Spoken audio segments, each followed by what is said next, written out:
We're ready now, Mr. Russell. We are now. The object of philosophy is the logical clarification of thoughts. Philosophy is not a body of theory, but an activity. Mr. Wittgenstein's thesis, Tractatus Logico Philosophicus, shows how traditional philosophy and its solutions have arisen from a misunderstanding. I believe the problems of philosophy are posed by the misunderstood logic of our language. His thesis starts by examining the relationship between the world and facts. The world is all that is the case. The world is the totality of facts, not of things, for the totality of facts determines what is the case. The world divides into facts. Mr. Wittgenstein goes on to describe states of affairs, combinations of objects which make the substance of the world, giving it form and content. Space, time and colour are forms of objects. Their configuration is what is changing.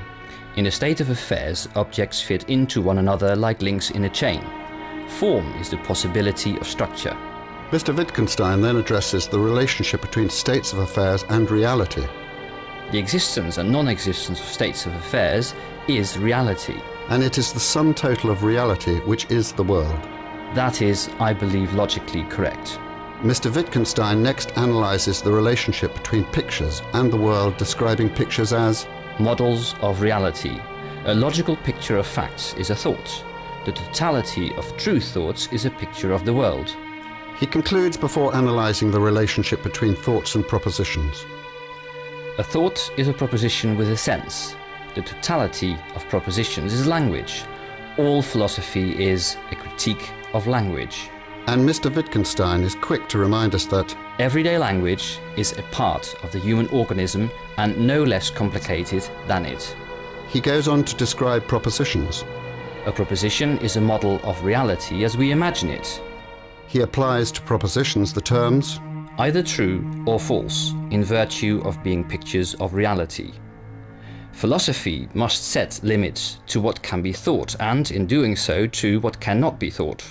He makes clear that what makes logic a priori is the impossibility of illogical thought. The limits of my language mean the limits of my world. What we cannot think, we cannot say either. Having examined the limits of logic and language, Mr. Wittgenstein reflects on his relationship with the world. The world and life are one. I am my world, the microcosm. There is no a priori order of things.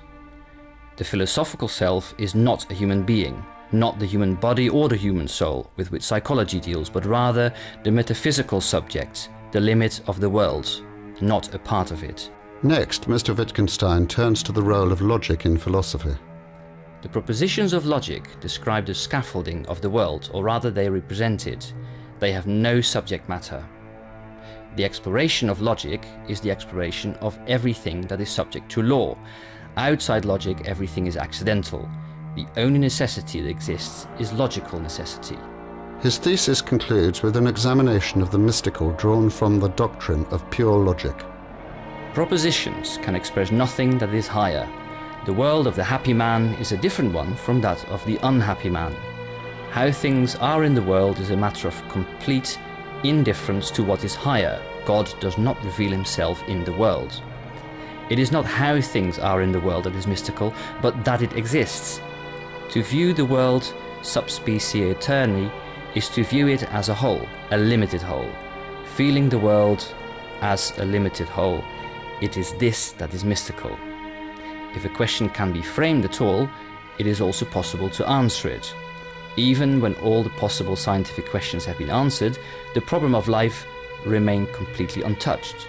Of course, there are then no questions left, and this itself is the answer.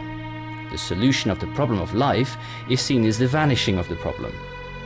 There are indeed things that cannot be put into words. They make themselves manifest. They are what is mystical. To have constructed a theory of logic which is not at any point obviously wrong makes it one which no serious philosopher can afford to neglect. Anyone who understands me eventually recognizes propositions as nonsensical. When he has used them as steps, he must transcend these propositions and see the world aright. Whereof we cannot speak, we must pass over in silence.